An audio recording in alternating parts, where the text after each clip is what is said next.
பாருங்கள் மக்களே, அரிசி எடுத்துகிட்டு வந்தேன் புடைக்கலான்னு இட்லிக்கு ஊற வைக்க. என்ன அட்டகாசம் பண்ணுறாளோ பாரு 2 பேர். இப்போ பாருங்கள், பாருங்கள் எவ்வளோ இது பாருங்கள். எங்கேயோ போயிட்டு என்ன அட்டகாசம் பண்ணிட்டு வந்துருக்காளோ பாருங்கள் மேலே. கரெக்ட் டைம் அந்த அரிசி எடுத்துகிட்டு வெளில வந்து குதிரைனா கரெக்டாக வந்துடுவாளுங்க. பாருங்கள். அடிக்காதம்மா. அவள் மேலெலாம் எப்படி இருக்குது, எங்கேயோ போய் உலையில மேய்ஞ்சிட்டு வந்துருக்குறாளுங்க.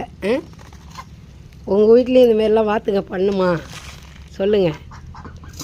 எங்கள் பாப்பாவுக்காக வாங்கினோம் மக்களே. நல்லா ஒயிட்டாக அழகாக இருக்கேன்னு வாங்கினோம். குட்டி குட்டியாக இருந்தது. அது பார்த்தா நல்லா பெருசாக வருது பாருங்கள். இது பேர் பங்களா வாத்தம்.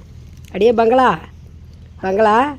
சொல்கிற பேச்சை கேட்குறவங்கள கிடையாது. இந்த ஊர் உலகம் நாடு நகரம் ராஜ்யம் எல்லாம் சுற்றிட்டு திங்கிறது மட்டும் கரெக்டாக வந்துடுறீங்க.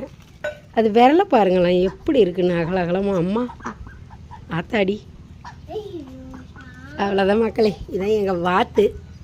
நான் அரிசி எடுத்துகிட்டு வந்தால் வந்துடுவாளோ. ஷாம்பா சரி குளிக்குண்டா. சூப்பராக இருக்குங்களே எங்கள் வாத்து. அங்கே பாருங்க.